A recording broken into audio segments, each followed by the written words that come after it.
196cc, looks like a Honda clone to me. Karcher pressure washer. The owner says it has 5 hours on it, and that's it. He doesn't think it's bad fuel. And last night we had a family get together, you know, and my niece is a second-year heavy-duty mechanic, and she was out here with me, and the owner was here, or all friends, eh? And we tried everything. No, not everything. You know, we were out here for 15 minutes. We tried putting two-stroke fuel in the intake. Wouldn't fire. We took the spark plug out, examined it, and it looked fine. And we squirted some carb spray right into the cylinder, which should fire. We checked the spark on the spark plug with my indicator, you know, the little flicker neon light, and that's not 100% guarantee, so we actually took the spark plug right out, and we used this, which forces the gap to jump. This is actually a test. It's not a spark plug. It's a test, a homemade tester, and it forces the gap to jump that to see if the coil has got enough oomph for the 20,000 volts or whatever it is to jump across there, and we could see a beautiful, beautiful spark on there. It's almost like the timing. It's almost like the timing is slipped on this engine. But how could it? I mean, timing chains slip when you hit a rock with a lawnmower or a rototiller or something like that. Pressure washers, they have a pretty steady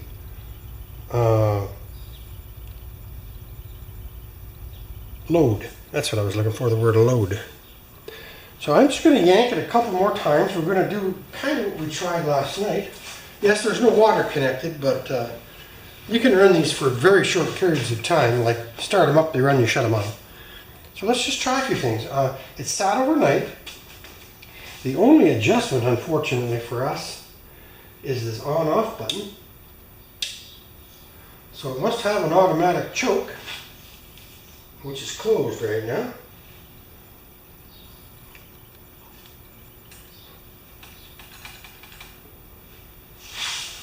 So we'll have to dig into that and see how that's activated. Let's just yank on it a few times, not too many. It'll probably fire. Wouldn't that be something? Oh my God.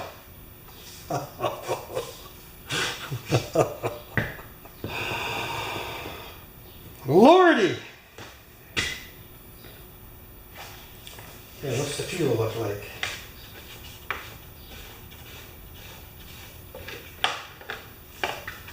Well, it did fire.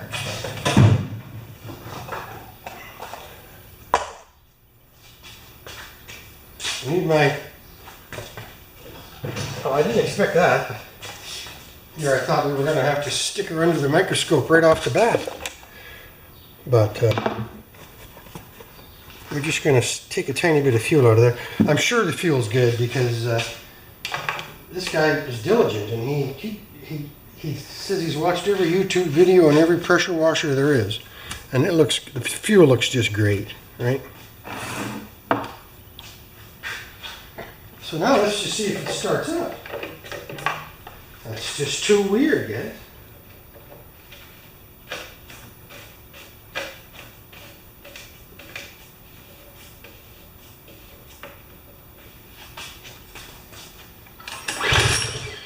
Wants to. Okay, so it's firing a little bit. So we're going to put it up on the Bruce Pender lift.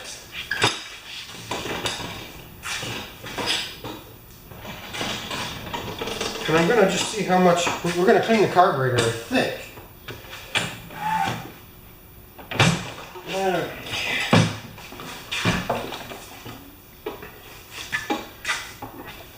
Up, and ahoy!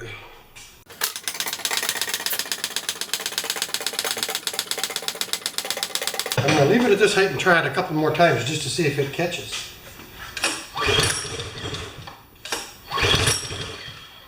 Okay, well, you guys know what that means. It starts and stalls, which is 40%. 40% of all small engine problems these days. Okay, I'll be right back, guys.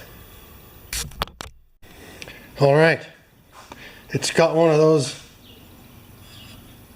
bimetal strips for the choke. So it follows over this way, and I don't know if you can see into that choke or not. There. Can you see into that choke? Right now it's closed and it's open. Closed, open. See that?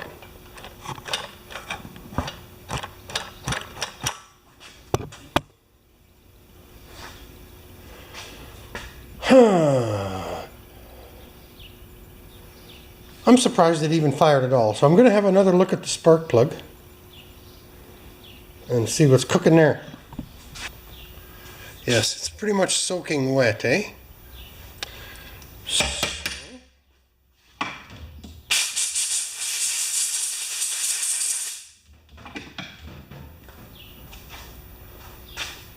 I'm just going to pull and yank on this a little bit.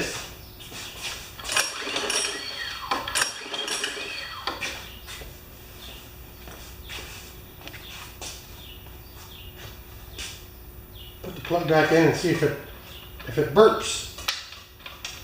I'm going to do a musty one spark plug install. But I'm always shy of doing this because I might forget to tighten it up.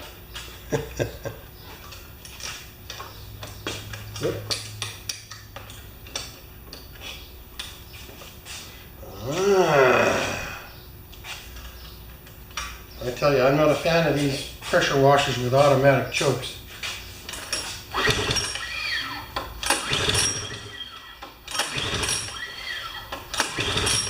Okay.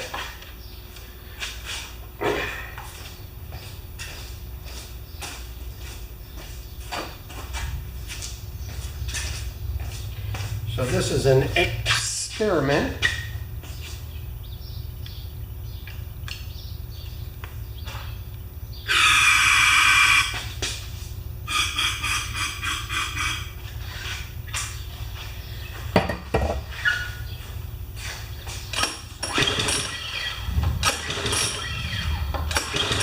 No fire. But I'm gonna change plugs. I just have a, you know, it's just acting like a foul plug. Okay, well, let's just have a look in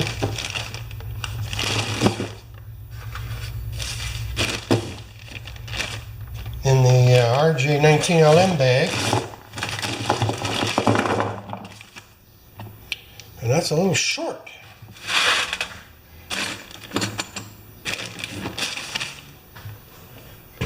Boy.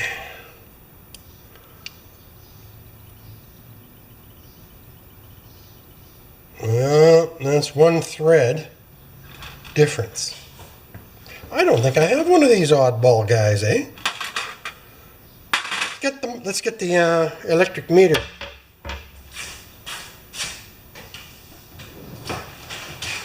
Electric meter. I sound like a rookie. Hey, rookie. I'm going to just measure this guy. It should have like 5 to 15,000 ohms end to end.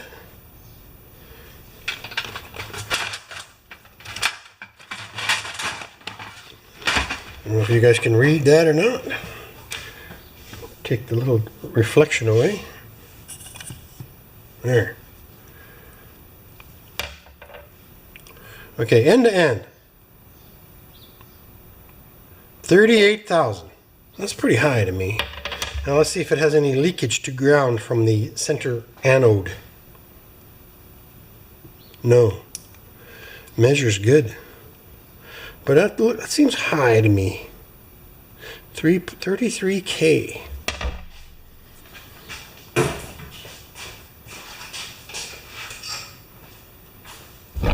And it's also got one of these adapters on here, which are also, sometimes they're neon, sometimes they're a coil, sometimes they're just a wire.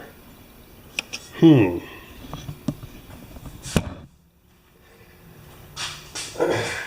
I don't what to do next. I'm actually just going to stick my finger over the hole to see if I feel a puff.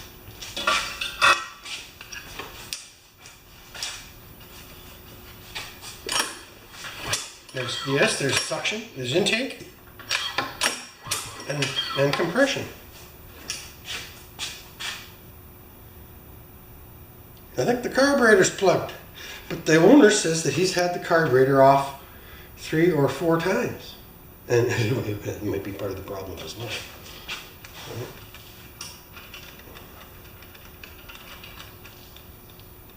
There's gas coming out of the carburetor. That's interesting. There's gas coming out of the air filter.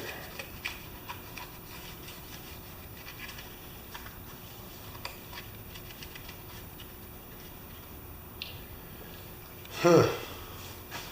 Does it have a fuel pump? No fuel pump.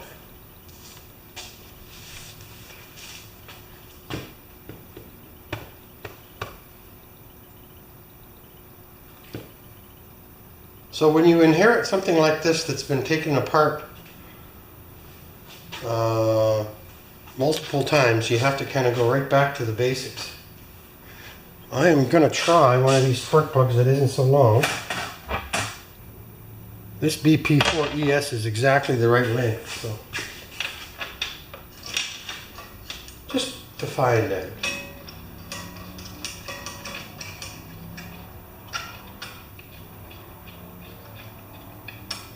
It's the same length, it's just a different temperature range plug.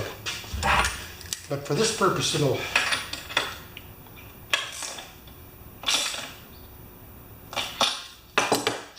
do our job. I'm just shooting in the dark here. Okay, let's do a pull. Ooh.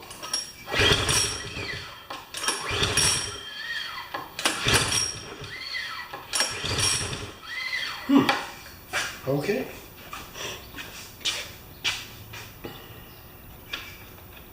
This could even be I don't know, I've actually never seen one of these motors before, so please forgive me.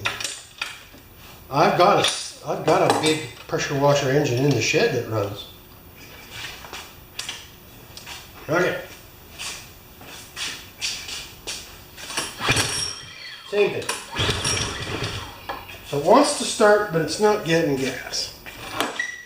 So are you guys ready to come with me to step 2? Will my toolbox fit between?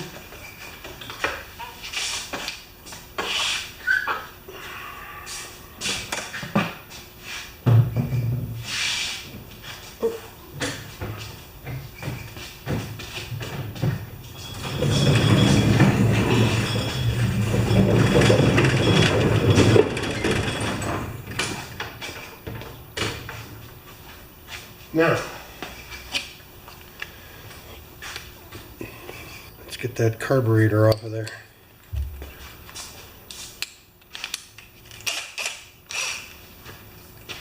There's usually 3 bolts, but I only see 2. Plus I want to see how many that's been put back together properly. Trey! You gotta go back home again.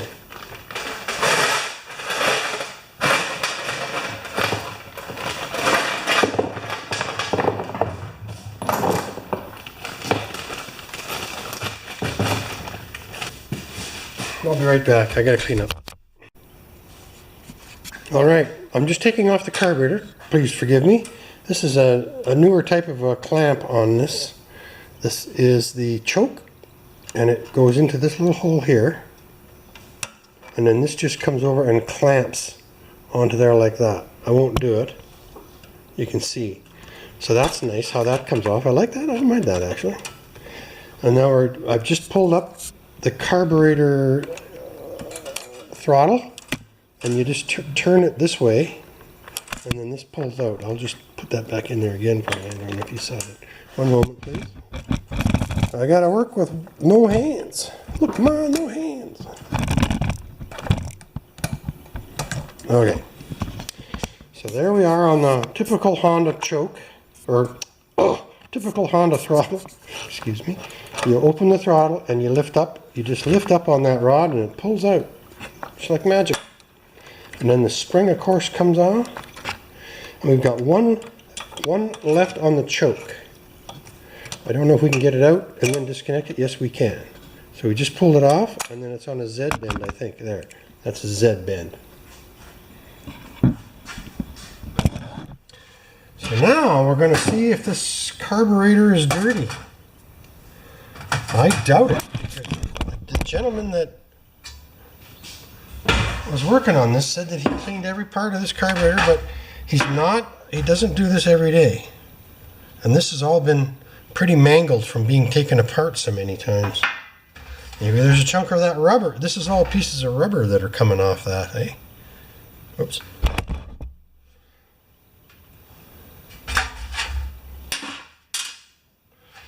So, 10 millimeter.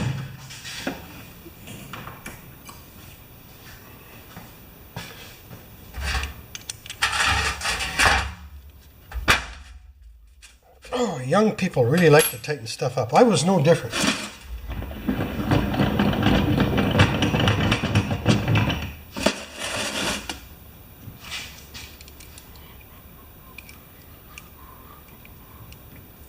Spilling gas on the floor, that's it.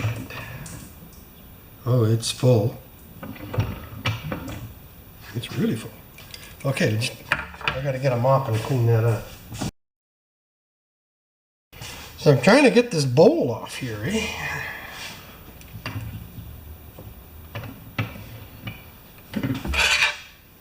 Can you see over here? No, you can't. So I got the little carburetor in my this is actually a carpenter's vise, but it's actually my carburetor, right? Whew. Right, back to the disassembly.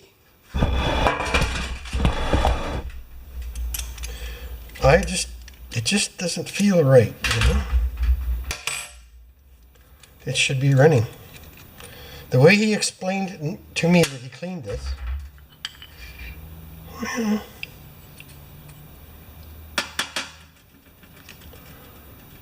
good, he didn't wreck the diaphragm, the black seal. We'll take the float out and the needle. And now I am going to see if I can get that jet out of here. And I'm going to look right down the throat of this baby to see if there's any marks on the jet.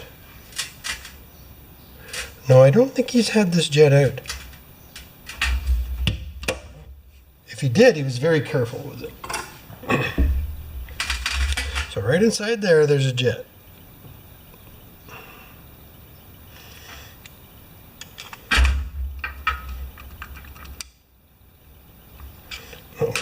Try the bigger one.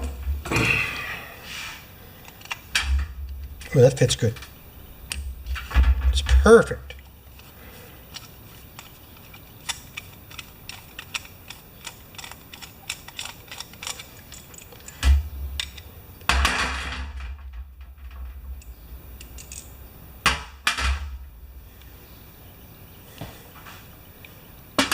Shoot backwards through this to a clean cloth.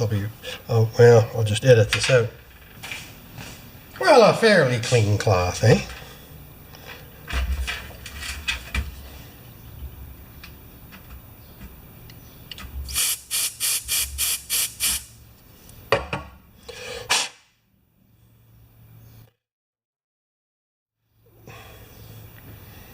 Okay, so now the emulsion tube should come out of there.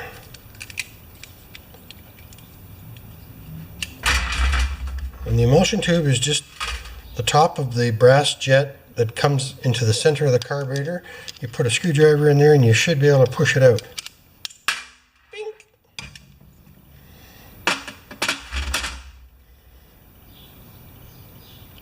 There's a little bit of corrosion on the very end, which tells me that it needs to be cleaned. Let's get the doctor kit.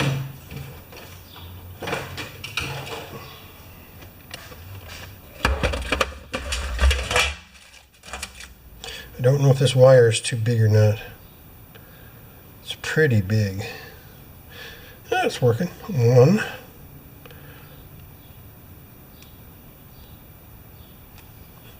Don't want to break off any chunks of wire in an emulsion tube. Okay, 2.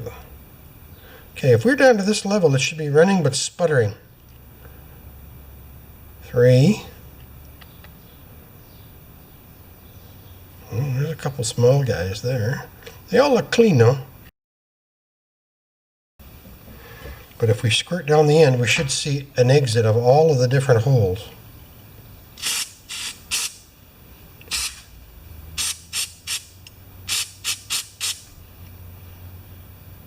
And I'll rinse my hands right away. It looks great. And so does this. It looks really quite good. So now I'm going to just turn it off, and I'm going to do a little carb rinsing here. He's had this off, I know that.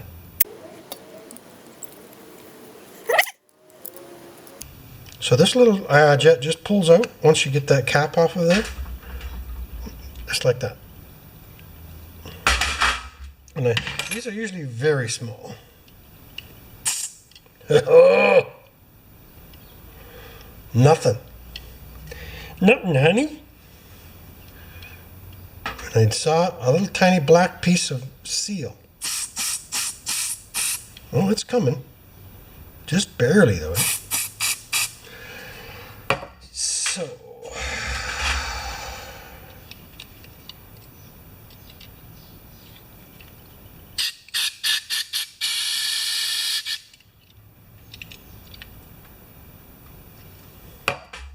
I'm going to fiddle around a bit. I'm just spraying holes and stuff now.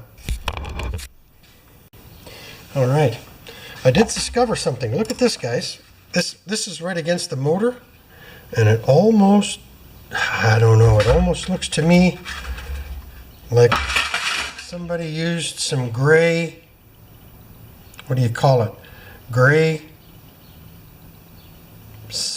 gasket sealant. I don't know. I don't know if I like that. I don't want that in my engine anyway, right?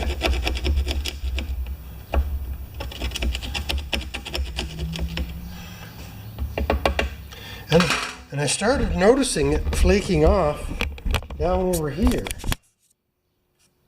That's not good. You don't want anything like that, new or old or whatever, getting in there.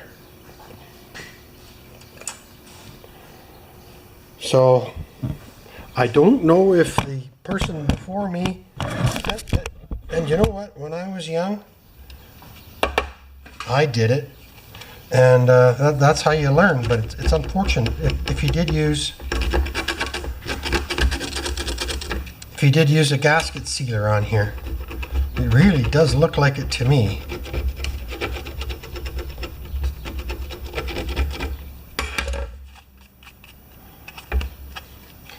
So I'm going to just see what this does to it.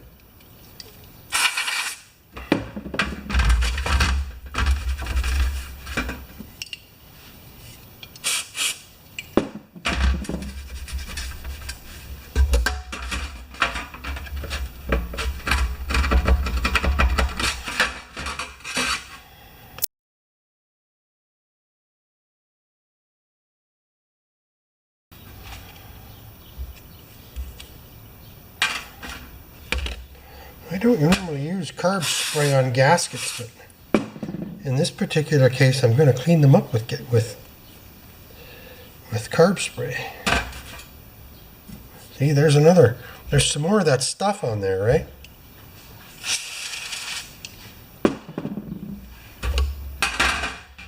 And if it was the guy who brought it to me last night, if it was his, if he did do this, it's just a rookie mistake.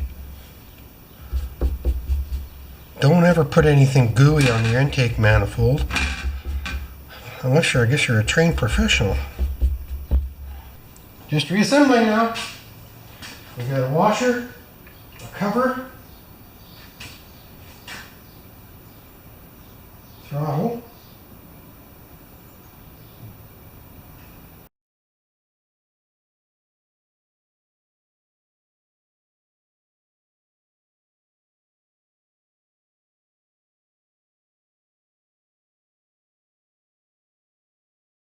There. And I think there's one more dampening spring, is there not? I guess not. All right. We're out of parts. Hi, Mrs. Pender. I'm going for a walk. Okay, this is it. The test.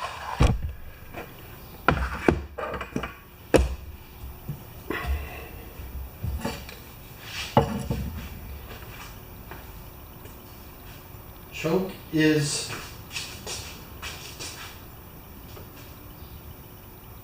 I don't even know.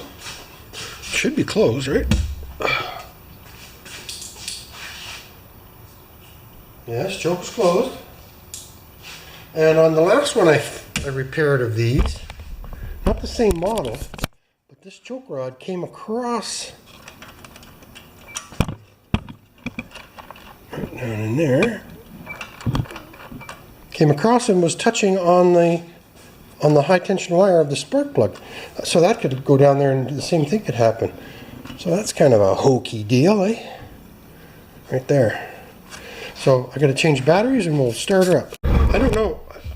My confidence level is not 100% here because it didn't feel right all the way through.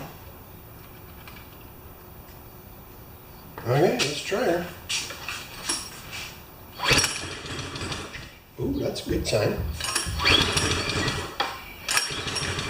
Nope. Exactly the same.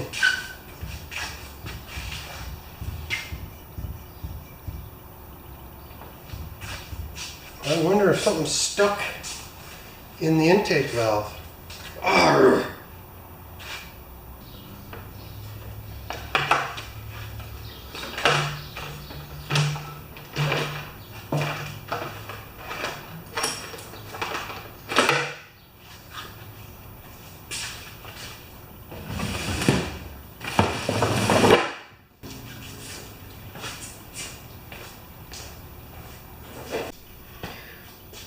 I found it. Man. So anyway, by the time I found it, I'd pulled the end off of the existing coil, which isn't the end of the world. Whoops. Sorry about that. There's back. Yep. There's the coil. And the end just screws in just like the old guys in the old days, threaded into the cable. So that's minor. I've got another from the Horde, I've got another coil that should have a long enough lead, right? But I think I'm going to transplant that lead end to this one and cut it to the desired length. That's not the problem. I've got a good spark on this coil too, but I was starting to think, oh man, am I going crazy? So anyway, I decided, yes, I better take the, back up. Yes, I'd better take the valve cover off and have a look, because it's just like the intake valve's not letting gas in. Well, lo and behold, if you can smooth the light, Bruce. If you can see right there on the exhaust valve, there's the push rod there, right? But there's the push rod for the intake valve right there. It's not on, if you can see. Right there. Bada boom, bada bing. Must have bounced off somehow. I don't know what happened. Nothing seems broken. Because quite often these snap, eh? So, I'm going to just undo this and see if we can re-thread that baby back on. And set the, oh.